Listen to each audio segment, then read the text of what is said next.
Guys, അപ്പോൾ പണിങ്ങിപ്പോയ ഭർത്താവിനെ എങ്ങനെ പണക്കം മാറ്റാമെന്ന് ആലോചിച്ചപ്പോൾ നമ്മളപ്പോൾ ചിരിക്കണ്ടാവൂലേ? ചിരിച്ചോളി. അതിന് തന്നെ ഞാൻ വീഡിയോ ഇടുന്നത്. നല്ല തേങ്ങ ചോറും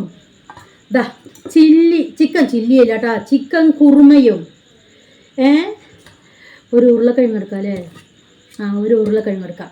ചിക്കൻ കുറുമയും ചില്ലി ചിക്കനും പിന്നെ ഗായ്സ് നല്ലൊരു പായസവും വെച്ചു കൊടുത്തു. അപ്പം എൻ്റെ ഭർത്താവിൻ്റെ സന്തോഷം നിങ്ങൾ കാണണം. ഒരു 32-42 പല്ല് എല്ലാ വെള്ളിയിരുന്നു ഗായ്സ്. എനിക്ക് സന്തോഷമായി. എന്നിട്ടോ ഞാൻ വിചാരിച്ചു, നെഞ്ചിനുള്ളിൽ നീയാണ്, കണ്ണ് മുന്നിൽ നീയാണ്, കണ്ണടച്ചാൽ നീയാണ് റജിലാന്ന് പറയുന്നൊക്കെ വിചാരിച്ചു. പറഞ്ഞൊന്നുമില്ല ഗായ്സ്.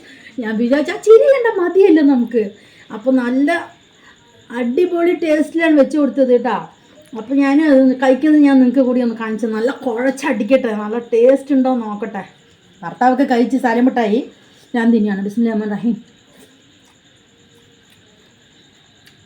തൈര് ചട്നിയും ഉണ്ട് കേട്ടോ, അത് പറയാൻ മറന്നുപോയി. അത് എനിക്കിഷ്ടമില്ലാത്തത് കൊണ്ട് വീഡിയോ കാണിക്കാൻ വേണ്ടി കുറച്ച് വെച്ചിരിക്കുകയാണ്. പിന്നെ നല്ല അടിപൊളി പായസവും. ചോറിൻ്റെ അടി ആരും പായസം കുടിക്കില്ല, നിങ്ങൾക്ക് കാണിച്ചു തരാൻ വേണ്ടി കുടിക്കുക. ഇതൊക്കെ കുടിക്കുമ്പോൾ എൻ്റെ ഹസ്ബൻഡിനെയാണ് വീഡിയോ എടുത്തിരിക്കേണ്ടത്. പിന്നെ എടുത്തില്ലേ, വേണ്ട വെച്ചോ. അപ്പോൾ ശരി, ഞാൻ തിന്നിട്ട് വരാം. സന്തോഷത്തിൽ തിന്നട്ടെ. ബൈ.